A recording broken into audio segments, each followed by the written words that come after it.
year in a row such a dispensation has been issued to businesses in Phillipsburg, don't you think, and the Council of Ministers considered perhaps 1st of January should not be considered any longer an official holiday and just simply make it a full working day as normal? No, I don't think so. It is just for businesses in the Phillipsburg area because of the request made to accommodate the cruise ships that are here. I know many years ago we have had this discussion, and sometimes it depends on which side of the room one is politically, that one looks at it from the glass being half full or being half empty. I know we have had calls to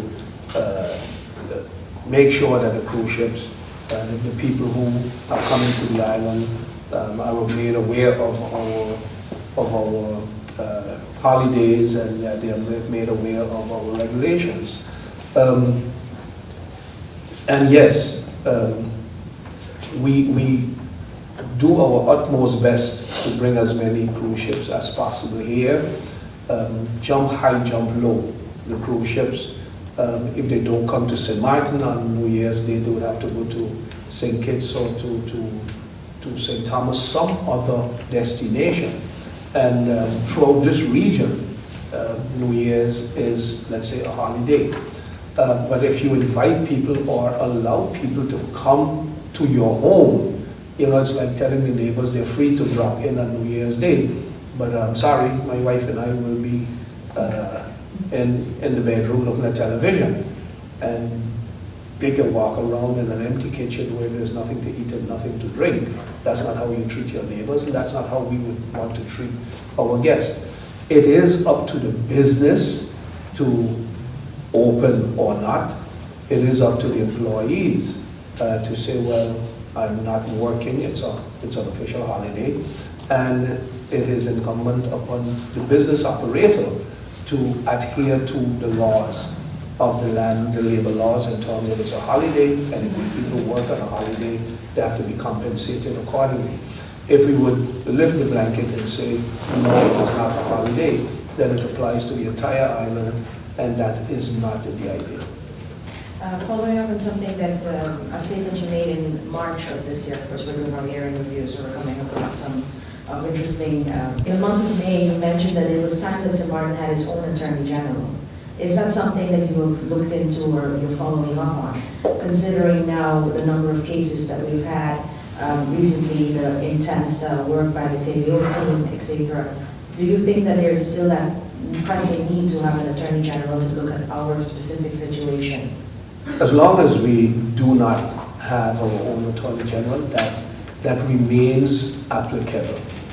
I cannot see something happening anytime soon, now in the future, that would make it not necessary. It would need to be that they have appointed a Superman who can zap himself over to Curacao and back to Aruba and back all over the place and keep his finger on everything that is happening throughout the different communities. I think it is important that we have one who feels the pulse of what is happening on St. Martin, who is here on top of things on St. Martin and not spreading him or herself thin. So that remains a desire that lives not only with me, but with other members of the Council of Ministers as well, that St. Martin has its own authority.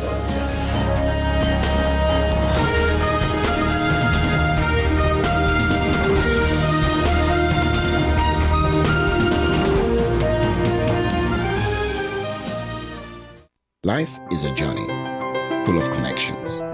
You're in safe hands, even when life starts too soon. You don't have to miss a single beat. When a bad hair day makes you sad, just sharing can bring you joy and more to come. They take the plunge, turn fear into faith, while you capture those beautiful moments. In the game of life, it's family that counts. They'll be there even when you lose. We all have our moments of reflection and hope. And when you feel you're losing everything in life? We're there because there's more to come. When life starts too soon, you don't have to miss a single beat. We're here to connect you and share life. Telcel, when you want more. GEBE has been faithfully serving the communities of St. Martin, powering your home and our economy. Come rain or shine, our qualified team of professionals are working hard 24 hours a day to provide you and your family with safe, reliable electricity and water. We use the latest technologies and test our products daily to maintain the highest international standards. Our friendly staff is always there to assist you, whether in person, over the phone, or online. We are committed to constantly improving our products and services, making them more efficient, effective, and environmentally friendly to serve you better today and our next generation of clients tomorrow. GEBE, powering a brighter future. Our friend Megawati is here with tips to save you energy. 1. Turn your airco temperature up. 2. Use a ceiling fan instead. 3. Buy energy-saving products. Save some green with NVGEBE. Need a loan that's quick and easy. Island Finance. Up to 50,000 guineas really easy. Island Finance. For education, yes. A renovation, that's no problem. Yes, it's true. That's not all. They're quick and friendly too. Island Finance. Appliances, vacations, even fix your car. You can depend on Island Finance. Do you think that you've got what it takes to decorate? If yes, then sign up. Sign up for the Christmas Tree by the Fence competition, which will be held from the 1st to the 31st of December 2016. The best decorated Christmas tree by the Fence wins the grand prize of $3,000. There's a lot more prizes to be won. The early birds who submit their entry before the 18th of December 2016 will be displayed in the Daily Herald. For more information, email us at sxmchristmastree@gmail.com, or you can find us on Facebook, Christmas Tree by the Fence. Don't forget, sign up and win. Win big.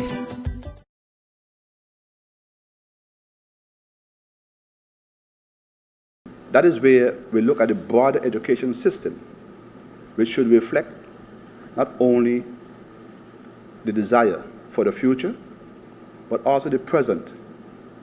And that is where the stopping, the complete halting of expulsion from schools, and also the retraining of workers to meet the current demand in the labor force. WIFL, as a trade union, has been doing its part. We have established a training institute that has been, for the past 12 years, been certifying workers, retraining workers, training dropouts, giving those who have been expelled a second chance so that they can become employable and remain employable. That's why we're so passionate about our youths being thrown out of school, not having the adequate tools to be either having their own business or being an employee.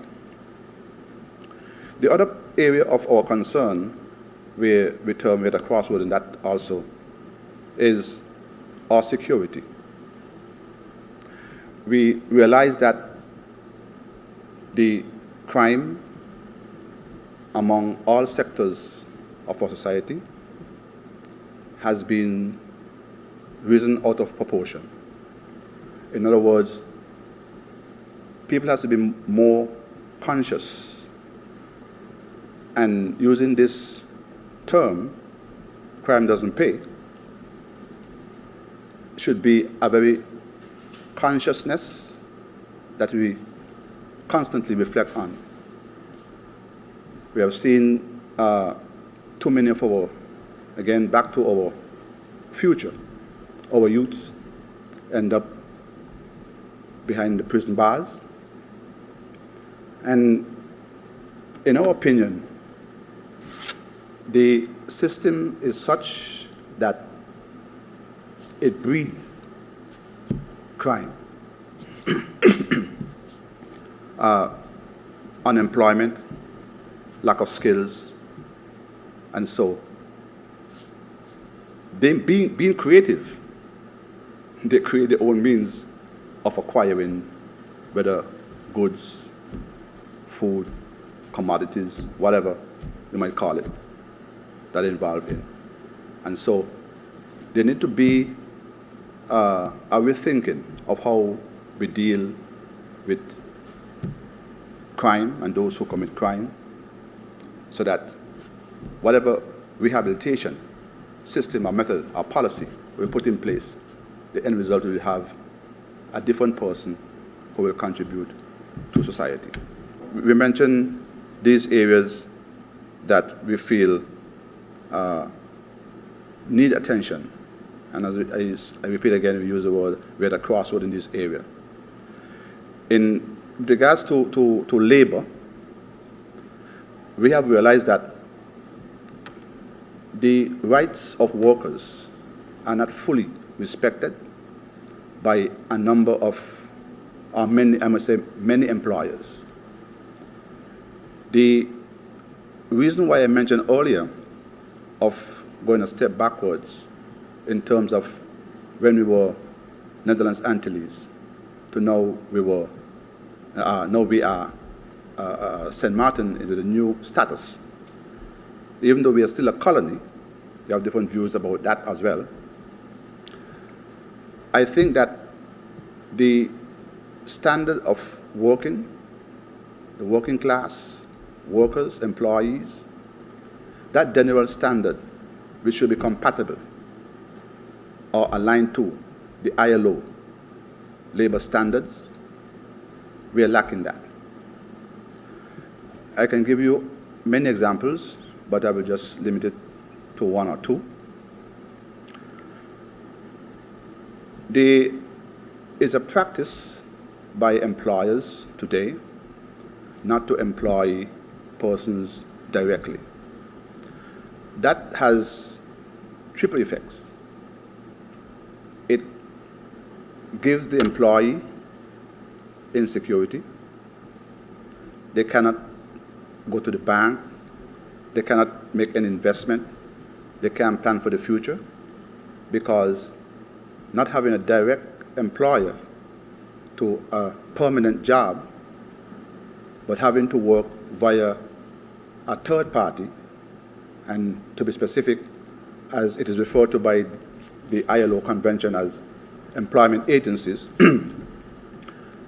that system that we are practicing here in St. Martin diminishes the rights of the worker to decent work. And that's a very important ILO convention. Everyone is entitled to decent work, to a decent work. And in summary, what decent work really means is you should have a job where it's permanent, where you can earn a living wage, not a minimum wage, a living wage, and where you can contribute to society, your community development, because you have a decent job.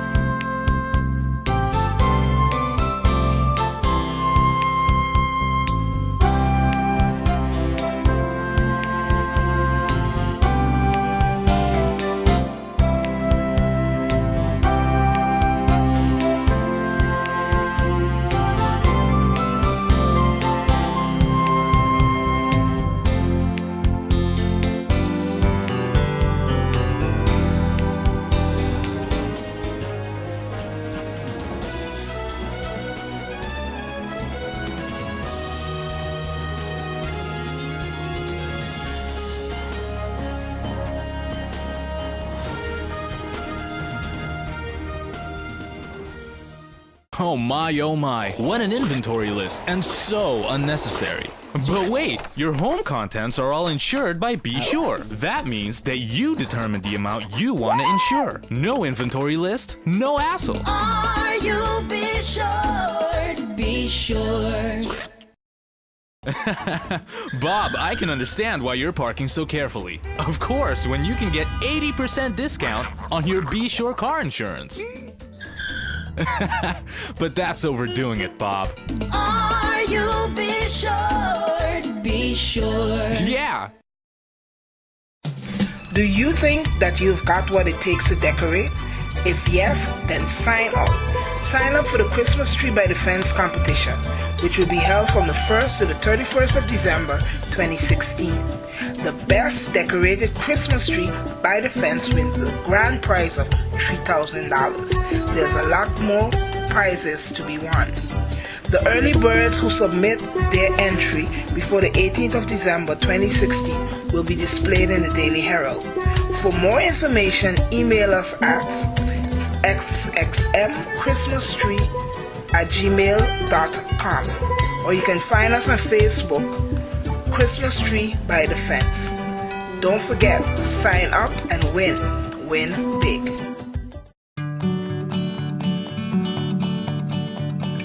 It's been said that behind every door, possibility awaits.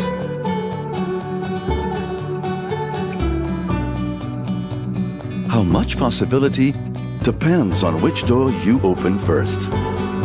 Every day, we help our customers discover the possibilities in their lives. It all starts with a conversation.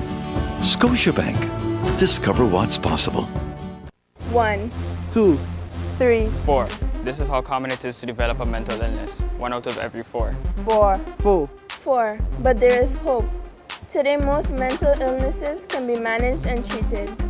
Visit your general doctor if you feel concerned about your thoughts and behaviors or have some difficulty dealing with some of life's issues.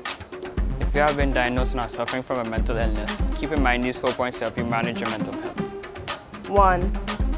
Get regular checkups with your general doctor. 2. Stay on your treatment plan to prevent relapses. 3. Find a strong support group in your family and friends. And 4. Never be afraid to ask for help and look out for the warning signs of your illness. Remember, you are not alone. We are as close as 1. 2, 3, 4. Learn about mental health illness by going to the Mental Health Foundation's website at www.mhf-sxm.com. Area that is involved with that problem concerns a recommendation that's needed by the board of the central bank to suspend the president of the bank. At that time, the board of the central bank was not functioning.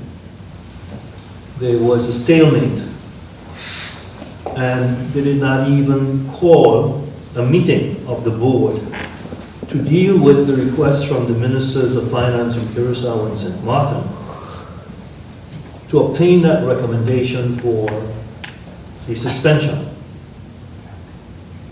Given the circumstances that we deem to be a crisis that, notwithstanding the fact that the board was not functioning as it should, the ministers of finance of Curacao and St. Martin decided under those circumstances to suspend the president of the bank anyway. The necessary steps have been made to have what is called the country resolution, landsbesluit, to formalize that. The steps were taken to send it to the respective governors of the 2 countries. When that request went to the governors of the 2 countries, they were of the opinion that a recommendation from the board was necessary in order for this to be put in place. The stalemate in the board had to be broken.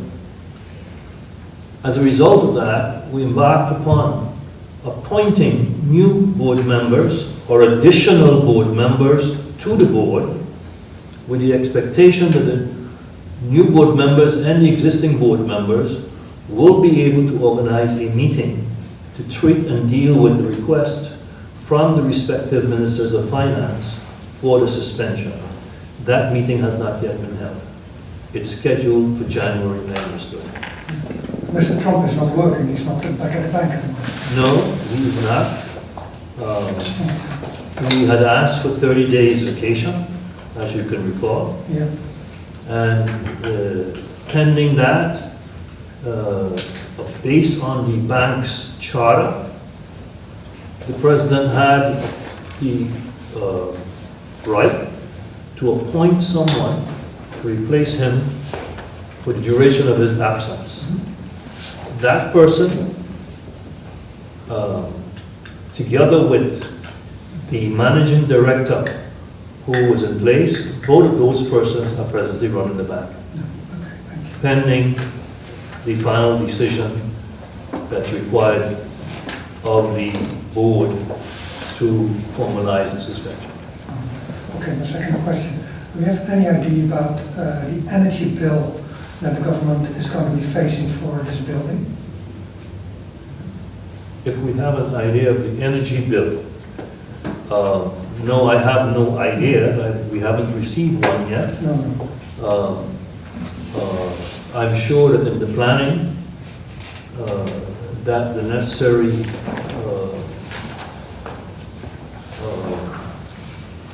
research was done in that respect. I'm not aware of it, but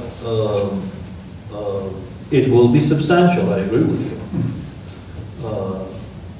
But if we add up all of the bills that we had for the buildings that were rented by government before, it should not differ substantially, because if you accumulate all those bills and you calculate the areas that are being used compared to what was being used before, the difference is not that great that it would be of concern. We have just paid, in the arrangement we made with GBE, we have paid off some 17 million guilders that was owed to GBE. That's in addition to the splitting of the reserves we got from GBE. But those were bills built up over years that we unpaid. Right now, we owe GBE zero.